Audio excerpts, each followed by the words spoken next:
ओम प्रकाश का medical store अपने स्थान के कारण काफी पुराना और अच्छी स्थिति में था, लेकिन जैसे कि कहा जाता है कि धन एक व्यक्ति के दिमाग को भ्रष्ट कर देता है, और यही बात ओम प्रकाश जी के साथ भी घटित हुई। ओम जी बताते हैं कि मेरा मेडिकल स्टोर बहुत अच्छी तरह से चलता था और मेरी आर्थिक स्थिति भी बहुत अच्छी थी। अपनी कमाई से मैंने जमीन और कुछ प्लॉट खरीदे और अपने मेडिकल स्टोर के साथ एक क्लिनिकल लेबोरेटरी भी खोल ली। लेकिन मैं यहाँ झूठ नहीं बोलूंगा कि मैं एक बहुत ही लालची किस्म का आदमी था, क्योंकि मेडिकल फील्ड में 2 गुनी नहीं बल्कि कई गुना कमाई होती है। शायद ज्यादातर लोग इस बारे में नहीं जानते होंगे कि मेडिकल प्रोफेशन में 10 रुपए में आने वाली दवा आराम से 70 से 80 रुपए में बिक जाती है। लेकिन अगर कोई मुझसे कभी 2 रुपए भी कम करने को कहता तो मैं ग्राहक को मना कर देता। खैर, मैं हर किसी के बारे में बात नहीं कर रहा हूँ, सिर्फ अपनी बात कर रहा हूँ। साल 2008 में गर्मी के दिनों में एक बूढ़ा व्यक्ति मेरे स्टोर में आया। उसने मुझे डॉक्टर की पर्ची दी। मैंने दवा पढ़ी और उसे निकाल लिया। उस दवा का बिल 560 रुपए बन गया। उस बूढ़े ने अपनी सारी जेब खाली कर दी, लेकिन उसके पास कुल 180 रुपए थे। मैं उस समय बहुत ही गुस्से में था, क्योंकि मुझे काफी समय लगाकर उस बूढ़े व्यक्ति की दवा निकालनी पड़ी थी और ऊपर से उसके पास पर्याप्त पैसे भी नहीं थे। बूढ़ा दवा लेने से भी मना नहीं कर पा रहा था, शायद उसे दवा की सख्त जरूरत थी। फिर उस बूढ़े व्यक्ति ने कहा कि मेरी मदद करो, मेरे पास कम पैसे हैं और मेरी पत्नी बीमार है, हमारे बच्चे भी हमें पूछते नहीं है। मैं अपनी पत्नी को इस तरह वृद्धावस्था में मरते हुए नहीं देख सकता। लेकिन मैंने उस समय उस बूढ़े व्यक्ति की बात नहीं सुनी और उसे दवा वापस छोड़ने के लिए कहा। यहाँ पर मैं एक बात कहना चाहूँगा कि वास्तव में उस बूढ़े व्यक्ति की दवा की कुल राशि 120 रुपए ही बनती थी।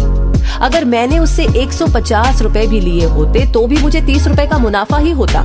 लेकिन मेरे लालच ने उस बूढ़े लाचार व्यक्ति को भी नहीं छोड़ा।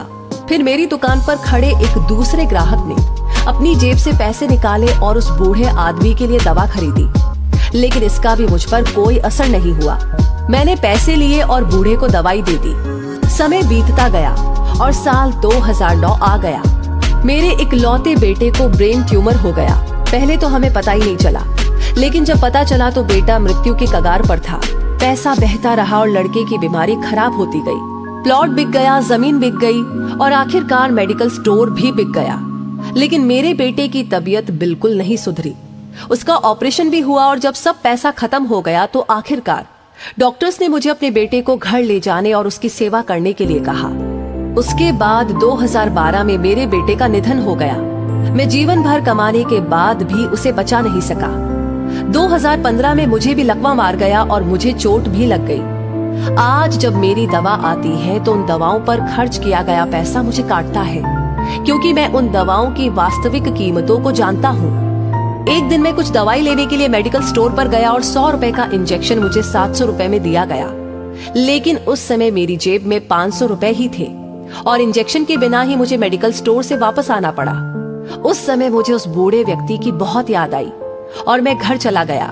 मैं लोगों से कहना चाहता हूँ कि ठीक है कि हम सभी कमाने के लिए बैठे हैं, क्योंकि हर किसी के पास एक पेट है, लेकिन वैध तरीके से कमाए।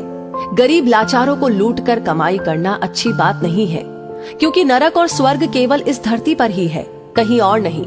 और आज मैं नरक भुगत रहा हूँ।